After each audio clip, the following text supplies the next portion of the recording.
अस्सलाम वालेकुम, मेरा नाम अब्दुल मोमिन है और मैं एक रजिस्टर्ड डाइटिशियन, न्यूट्रिशनिस्ट और पब्लिक हेल्थ प्रोफेशनल हूँ। सो जनाब, कल की वीडियो में हम लोगों ने बात की थी कुछ जनरल डाइटरी गाइडलाइंस की जो आप लोग बड़ी ईद के मौके पर या ईद उल अज़हा के मौके पर फॉलो कर सकते हैं और अपनी ज़िंदगी को आसान बना सकते हैं।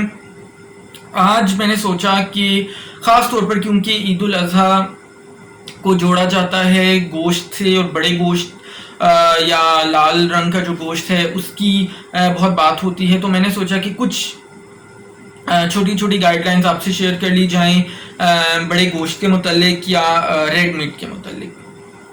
ठीक है जी। सो पहला पॉइंटर उस सिलसिले में ये है कि जब भी कुर्बानी होती है तो उसके फ़ौरन बाद कोशिश कीजिएगा कि गोश्त को ना पकाएं।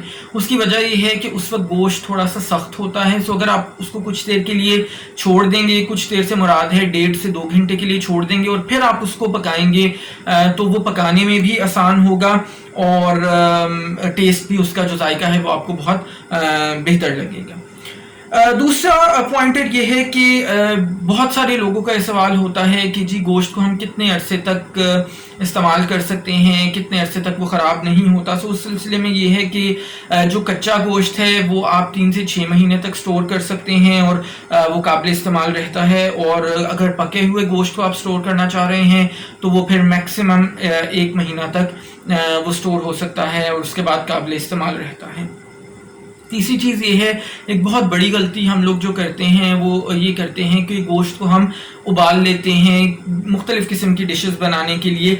उससे नुकसान ये होता है कि उसके अंदर मौजूद जो आयरन है और जो फोलिक एसिड है वो ज़ाया होने का अंदेशा बहुत ज़्यादा होता है। सो कोशिश कीजिएगा कि गोश्त को उबालने की बजाय उसको अपने ही पानी के अंदर पकने दें, सो दैट उसके अंदर का जो असल अफादियत है, जो आयरन है और जो फोलिक एसिड है वो आपको पूरी तरह से मिलता रहे।